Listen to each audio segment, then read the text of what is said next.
Well, hi there, and I hope you're all keeping well and staying safe. And I've just been asked to do this short video just to share a little bit with what I hope to cover in the sessions that they've asked me to do in the New Wine Leadership Network. And I consider that a privilege, but I also, as I was thinking about it, recognise that there are many great leaders in Wales, and I began to think, what on earth can I bring that you don't already know? And so I thought that the way that I need to do it is just to use my honesty, use storytelling, share my successes, share my failures, of which there's been a few, to say the least, and lessons I've learned, and do that through story, do that through creativity. I want to speak about leadership and spirituality, and the reason I put spirituality in there is because one of the key things that I've learned the hard way is that you got to keep the heart soft. You got to keep that heart soft towards God and towards others. And in leadership, that is incredibly difficult to do because at times you do get a battering and it's difficult in those times.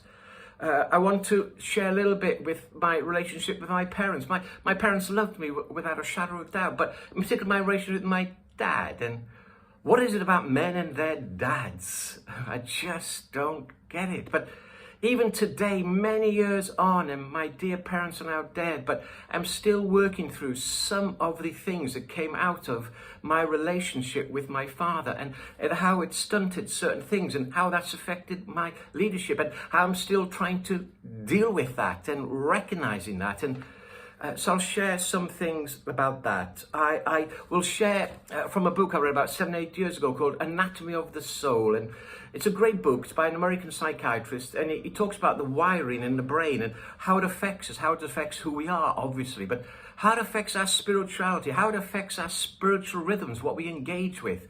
Fascinating reads. So I'll share something from that. I'll look at some of the tools that I've used to help me in my journey.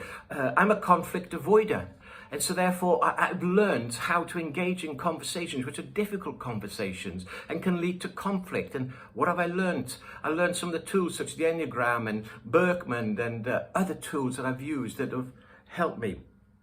I'll also share about different books and different people that have influenced me. And one of those people that's influenced me is Tony Campolo. And I love Tony Campolo.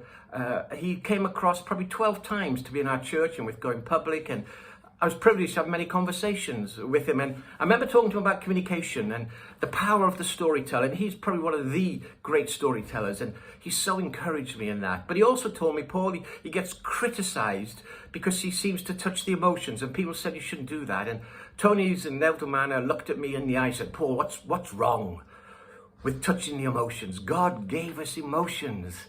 And it liberated me to be the person God's made me to be, to engage with people and try and touch their emotions, and obviously the mind as well, but their emotions as well. So there's a whole host of things I'll be looking at and rooted in scripture. And I pray there'll be something there, some little kernel that you might just find that might just speak into your situation now, and together we can listen to one another. So I look forward to seeing you over the next few weeks, and I pray that you'll keep well. I pray that you'll keep safe and keep going.